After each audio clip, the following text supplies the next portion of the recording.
Jeremy Irons is a first-choice actor for film and television producers looking for the Britannic man of distinction with the precisely articulated speech and the magnetic appeal to women. Sometimes he plays an international villain with a German accent, but we forgive him because we know that there is a very British accent underneath. I did a show in the Isle of Wight once, and I got the impression that not a lot was happening. That's why I loved it. Yeah, I went to Newport or somewhere. Not a lot happened. I remember, I think I did make 2 visits to the mainland in my first sort of 11 years of living there. And that was a big deal. Yeah. Both to the theatre in London. But I think it's quite nice to grow up where not a lot is happening. I mean, we sailed and we kept horses in the garage. And where they would escape every now and again. One escaped onto the village green, and my mother went to try and catch it, and it bit her on the bosom. She's never let me forget. It was my sister's horse. But it was a great place to be brought up. Most people are inspired to act by some kind of psychological family pressure or something. You sound like you were happy. I was, yeah. I wanted to act because, I didn't really want to act. I wanted to be a gypsy. And so for me, when I came to leave school about 17, not with the qualifications to go to university, I thought, I don't want to spend any more time with those people. Where was school? Sherborne in Dorset. No openings for gypsies? No openings for gypsies. Even people who wanted to act, I did one play, or play music, were reckoned to be getting out of sport. Trying to get out of sport. You play music, though. I want to get to the sports you were getting out of. Was there any particular reason why you shouldn't have been prominent in those? I mean, you were fairly No, big. I was good at rugby. Rugby was my thing. I used to lead the forwards for the first 15. Dickie Sharp, Richard Sharp coached us. Remember the great South African? Yeah, you were always a big guy, even when you were... I was tall. I've always been long. Yeah. Hockey, I was hopeless. One game of hockey in my life. In the spring term, we used to play hockey, and the ball came. I was on the wing. Ball came towards me. I put out this ridiculously shaped stick, and the ball hit me smartly on the ankle and nearly crippled me. And I thought, that's not a game for me. And one of the housemasters, it was a boarding school, had a daughter who had a horse. Daughter was away at another. It's sounding better already. Daughter was away at another boarding. The horse needed exercising, so I used to do that in the spring term. And the summer term cricket, I used to make the sandwiches for the half time. Men aren't supposed to be good at hockey. I mean, look at the stick, right?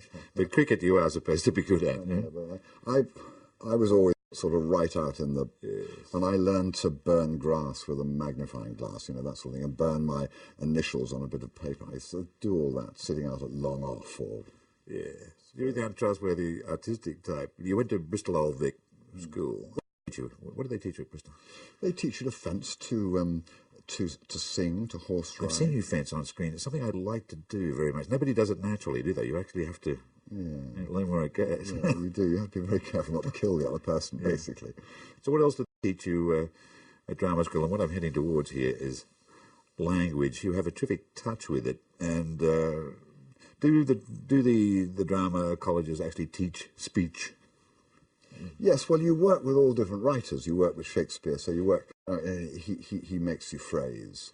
You worked with writers of all periods, but I don't know. I enjoy language. I love good language, but I've never really concentrated on it at all. I think people sort of fell in love a bit with the sound when we did Brideshead, because there was so much lush talk going on about the whole time that they sort of got to hear that. I'm not conscious of it at all, and try not to be. I think it's very important that anything... I think it's very important to be conscious of your exterior.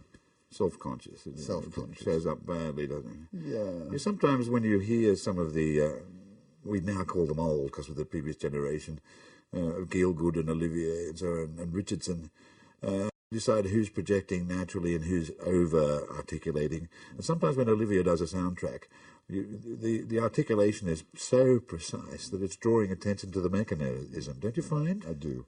I think it's a great danger. When I work on stage and when I work on film, I use different stuff. I mean, you have to hit the punch, the consonants when you're on stage, because your voice, basically it echoes, and you've got to do the beginning and the end of the word so that the audience can hear.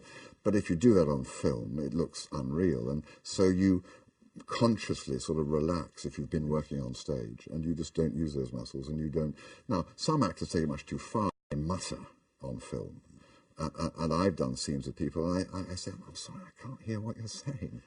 I don't know when to reply. Of course, the camera doesn't mind that, because the camera loves it very quiet, and with these big sound systems in cinemas. Let's talk about Brideshead Revisited. And this is the magic year 1981. And let's start by not talking about it, because, in fact, you also did... 1981 was also the year that French Lieutenant's Woman came out, wasn't it? Yeah.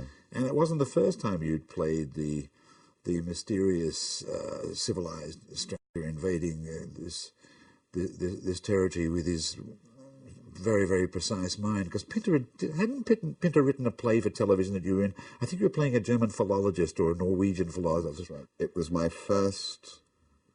I remember I was on holiday with Chanel. I think it was sort of our honeymoon. And we were staying in this little bed and breakfast. And I got a telegram brought to me by some fisherman's wife. And I read it, and it was David Jones asking me to play opposite Judi Dench in Grisha Godin with Harold Pinter, script and Harold in it. And I remember leaping to the ceiling, nearly knocking myself out, because it was a very low ceiling. And of course the entire village knew about it, because they'd all read the telegram. They'd never had a telegram delivered before, I don't think. So a great evening was had by all. And it was the first time I think I ever really played on television an interesting It's a role. fabulous piece. All I remember is that Judy giggled the whole time. We had to have a love scene. We had a love scene. We had actually several love scenes, but one particular love scene, we were sitting side by side on a sofa, and Otto, my character, was quite mechanical and technical in the way he made love, as well as the way he spoke. Had it all worked out, yeah. Yeah. And he would make one move and then plan to move on to the move. And so I would would start with a hand on the thigh. Now, whenever I touched Judy or moved on at all, she would giggle. Yeah. She would just collapse into giggles, and so the camera had to cut. And eventually David Jones could see time passing and said, "No, right, just come along, you to pull yourselves together. Now I'm going to say, roll camera, Jeremy, I want you to do whatever you're going to do, and then I'm going to cut." And so he did that throughout the scene. I would put my hand on her thigh, cut. I would move my hand around her shoulder, cut. And you watch the scene now, it's extraordinary, because it has a lot of cuts in it, like any scene does, but there's a giggle that never happens. It's a pre-giggle sequence. It's extraordinary, yeah. Pinter was there again, wasn't he? It was a wonderful screenplay. Yeah. He was there again for... Was that Lieutenant's Woman? Was that him? That was his screenplay, yeah. What is tremendous about it is the double story. Between then, when you could be consumed by passion and yet not really indulge it, yet still suffer all the consequences, and now when you can indulge the passion and lo and behold still suffer all the consequences. So there are two entirely different sensibilities going on, which makes you two different people, because you're in two different times. Hard trick, no? A hard trick, but I think, if something's written right, it works. And it was great for me. And it was... I didn't have a name at all, and Carol Rice, the director, asked me if I'd play it, and I said, well, I read it, and I said, yeah, I'd love to play it, and I think I'm very good casting. I'm just that sort of guy. I can do all that, but you'll need a star. So he said, well, maybe you're right, and I went off and did Brideshead, and then he called me when I was making Brideshead and said, I've got my star. I've got Meryl Streep, so I can use you. And that was a fantastic break. The bankable star was Meryl. Yeah? Yeah. She's terrific in it, of course. Yeah. It occurs to me now that I see it again that one of the ways that Pinter works the trick of separating the two times is not so much by what he puts in. There's not a lot of words in the screenplay. It's what he leaves out. He makes sure that none of the words are anachronistic. so that nobody then is using a single word from now, which is the way that these screenplays usually screw up. Yeah. I know, it's I'm afraid, the modern disease, especially with television adaptations. And my wife did one recently, and she was playing a very restrained Victorian woman, and she said, you know, I can't say these things, because if you come from a certain time, you wear clothes, certain sorts of clothes, you have certain sorts of attitudes, and that comes out in the way you speak. And you can't now patronize it by saying, we've got to make it modern 2004 speak, because they weren't and they didn't, and I think audiences deserve better. But it is the current fad to do that. Often usually do know better than the executives who shouldn't allow it, especially when they spend millions on Acor. I know. And fourpence on the script would fix an obvious anomaly to no one's cast.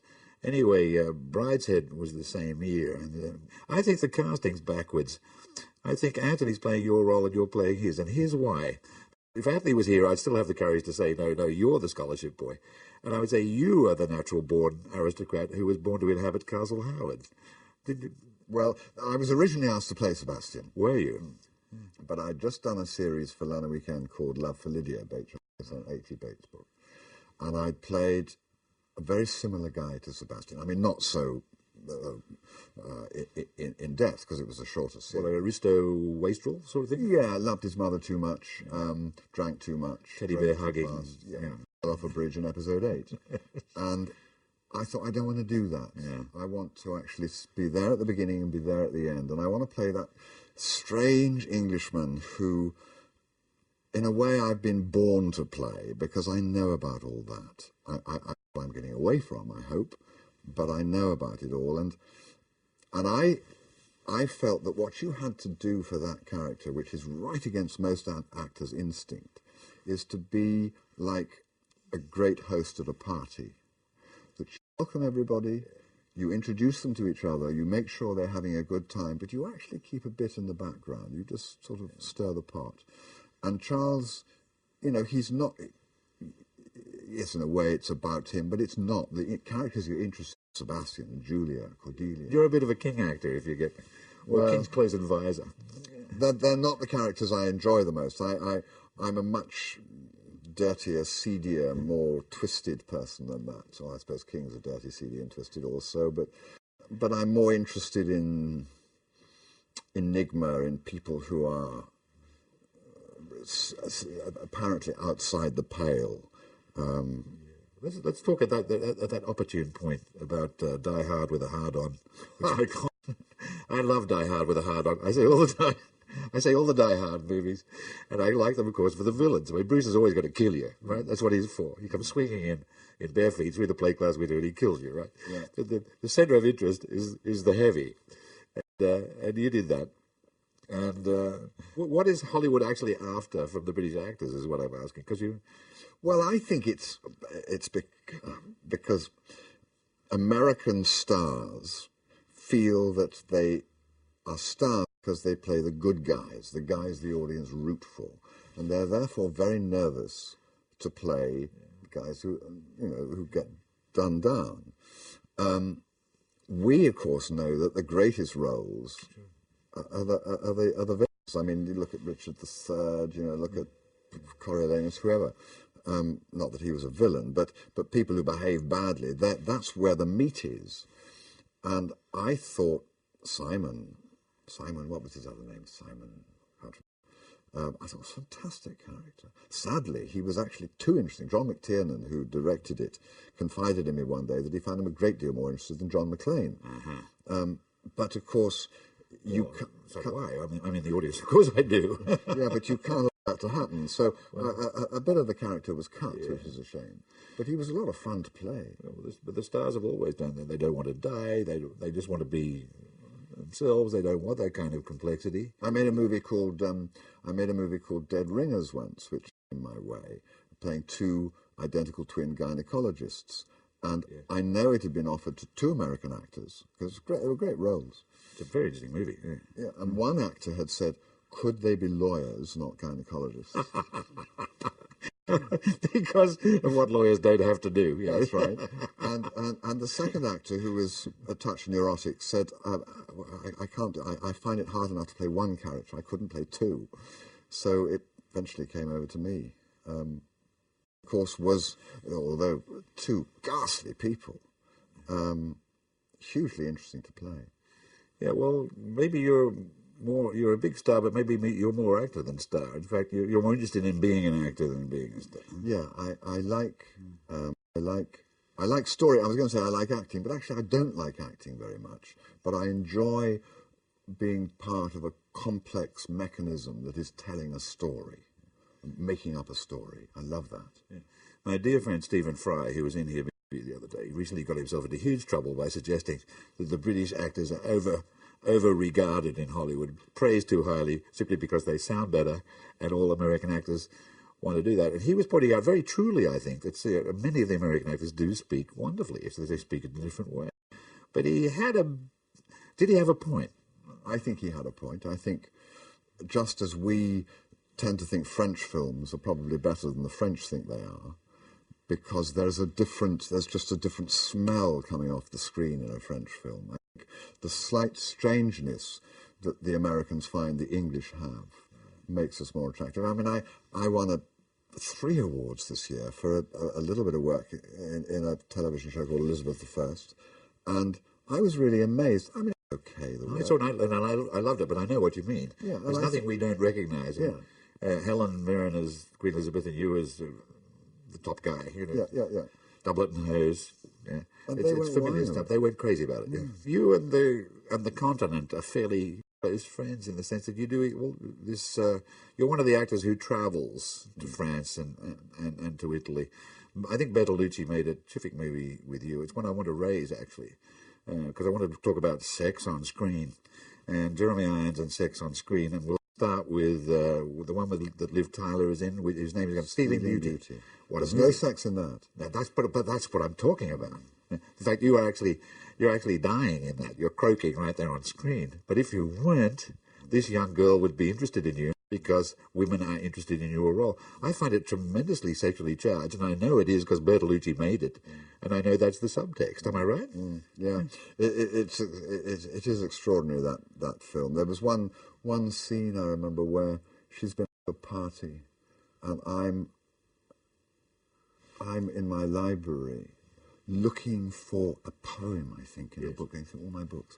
And she comes in, and I say, "Oh, you're back." And I think that's about all that's said. Yes, it's a relationship. And and he turned up one morning, Bertolucci, and he said, "I've got this little scene I want to put in," and explained to me what it was. And I said, "Say no more. I know, fine. I know how to do it. I know what it is. I know what you want." And it was an extraordinary scene. There's a great pathos to it, a great strength. There's an heroic role, actually. But what I'm saying is it's actually sexier than anything Bertolucci did in, say, Last Tango in Paris, which is explicit. And I'm not so sure explicitness works. Sven Nykvist, you remember Sven, the Swedish cameraman? Great. I did certainly one film with him, maybe two. And he used to say to me, "Remember that when the lips touch, the scene is over." It's a perfect way for me to raise the subversive suggestion that on screen explicitness is the enemy. And take a movie like Damage. There aren't many movies like Damage, and I give David Hare full points for bravery. I knew whatever he did, but you can bang Juliette Binoche's head on the floor as long as you like. You can bang her head on the floor as she calls Damage dommage, and you can't recreate actual passion because passion is a feeling. You can't show it. Well, I think you can if you shoot it right. I said to Louis, when we were preparing to do that, he said, Louis Malle, yeah. Fabulous director. Yeah. A big director in my life. Anyway, onward. How are we going to do the sex?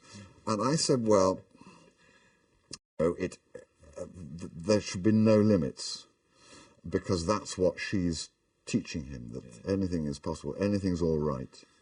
But I said, stay close to us. Yes. I said, if you pull away, the audience turn into voyeurs. And that's not what happens when you make love. I mean, some people maybe get turned on by being a voyeur, but I don't, and most There are no long shots in making love, are there? That's right. Yeah. And so stay close, stay on the eyes, and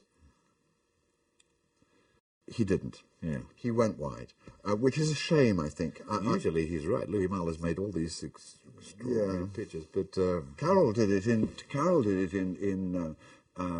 French Lieutenant's Woman, and the love scene there, which is extraordinary. It's very fast. John Fowles explains that between the time between penetration and ejaculation was 90 seconds, and I was keeping pretty right to that. A 90-second schedule. Yeah, because the film doesn't want to overrun.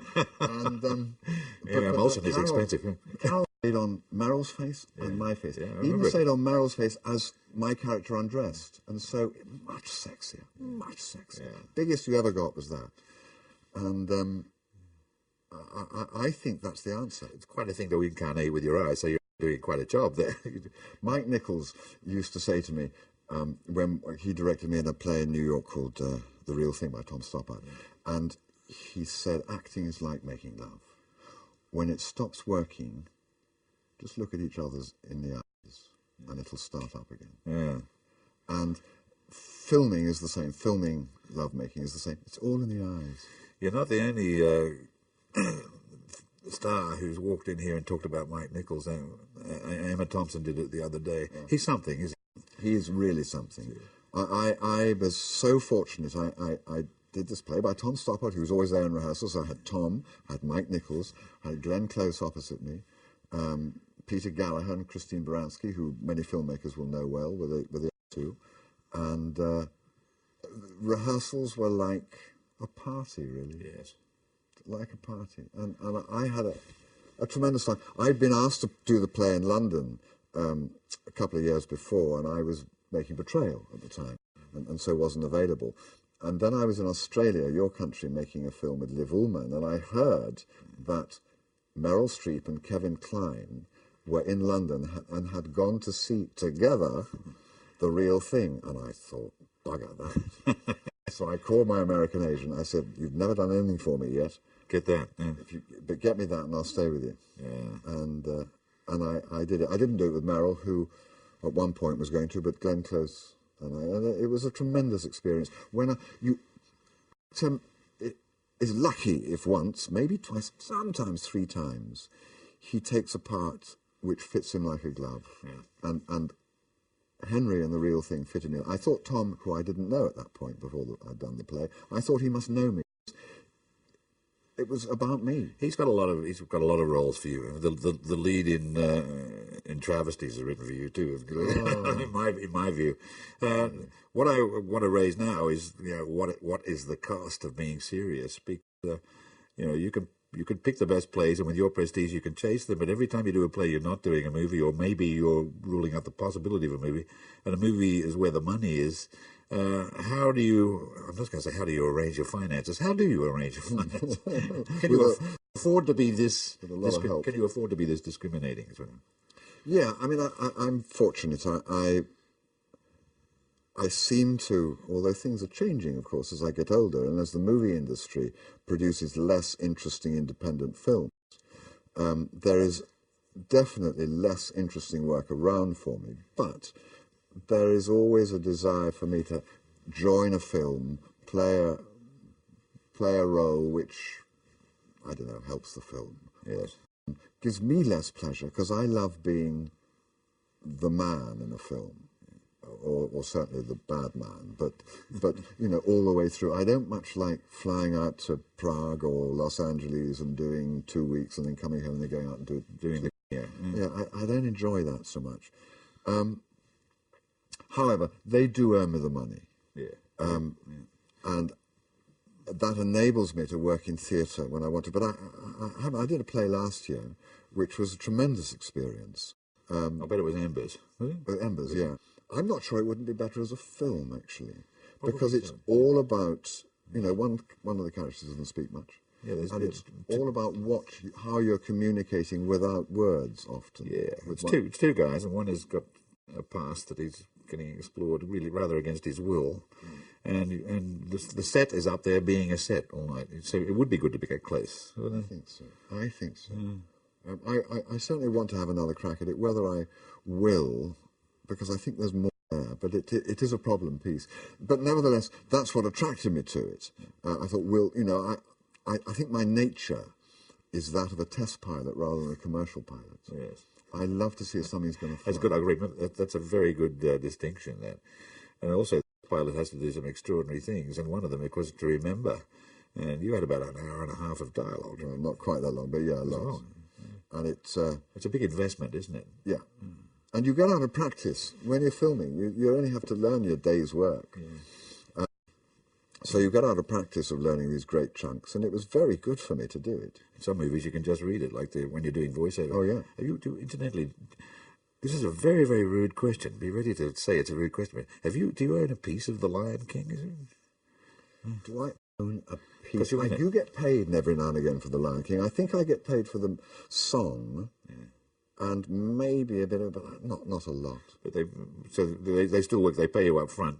It's their way out of paying your residuals, really. Yes, and Disney never pays very much. Yeah, it did. Robin Williams, I think, complained at one point that the movie he'd made for 2 and 6 was making millions, and they sent him a Renoir and said, will that do? Lucky to get the Renoir. Yeah. This has been miraculous, and we must do more. Thank you very much, Jeremy Irons. Pleasure.